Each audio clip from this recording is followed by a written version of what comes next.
what would you say at the moment is just being overlooked or is underestimated in the industry? I don't think it's being overlooked, but it's not yet pushed far enough up the agenda. It's consumer education. It's definitely there, it's on the radar, and people talk about it. So it's not that it's overlooked, it just probably isn't the priority or pushed far enough up. And that is a big one, because we can build the best quality homes, low carbon, energy efficient, and if customers do not know how to run those homes or use those homes, they're no longer efficient. And actually, there's a big change to how homeowners are going to have to use their homes.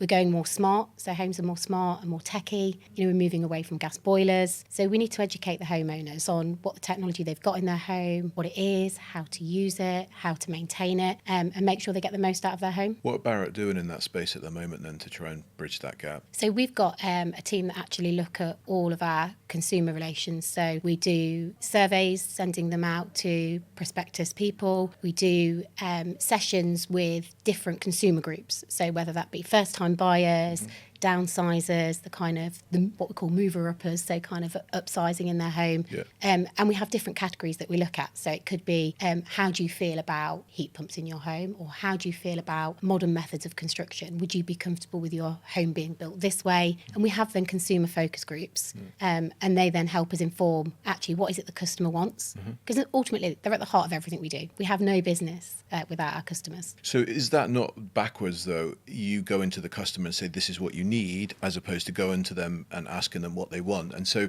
I'll give you an example, and it's probably a well-used one. Henry Ford didn't look for faster horses. He created the motor engine. And I know that you could probably say, oh, but it's polluting, blah, blah, blah. I accept that. But just to understand the principle, Steve Jobs didn't come to the world and say, would you like the internet and everything that you can ever wish for, including songs and movies, on a glass-fronted device that you can carry around in your hand? Because the consumer wouldn't say that, but he came up with the idea and concept of the iPhone, even though BlackBerry were like, there's no way this is going to take off because it's absolutely useless. We have got the thing that the world wants. So with those two as an example, and there are others, do you not think that approach is backwards? So the approach is twofold. So we say, this is what we're doing, what do you think? But we also ask them what they want and what their expectations are, and by some of that, we do have to inform a little bit. So because some of these people haven't got a clue about house building or technology. So we do a lot of work in Europe. So we've been to Denmark, Sweden, Holland to look and learn from what they're doing. So then we'll take some of that back and say to the consumers,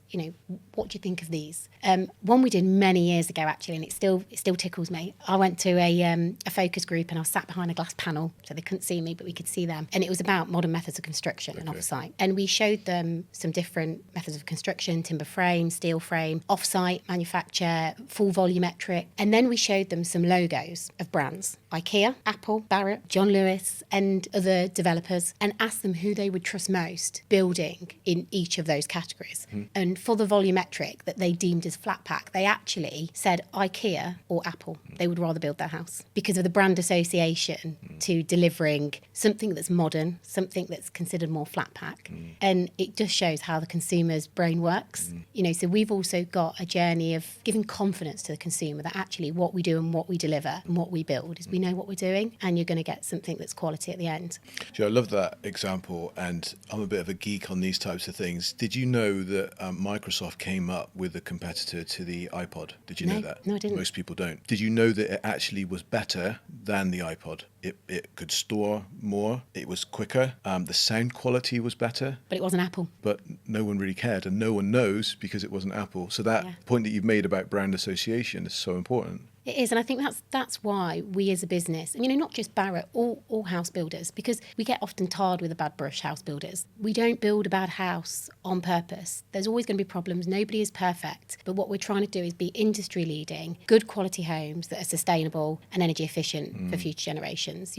That's what we want to do, and that's genuinely what we're trying to achieve. It's not smoke and mirrors. We're not trying to do anything underhand. So, and I like to think, but I'm biased, that we have got a good brand, got a great brand, and as have other house builders.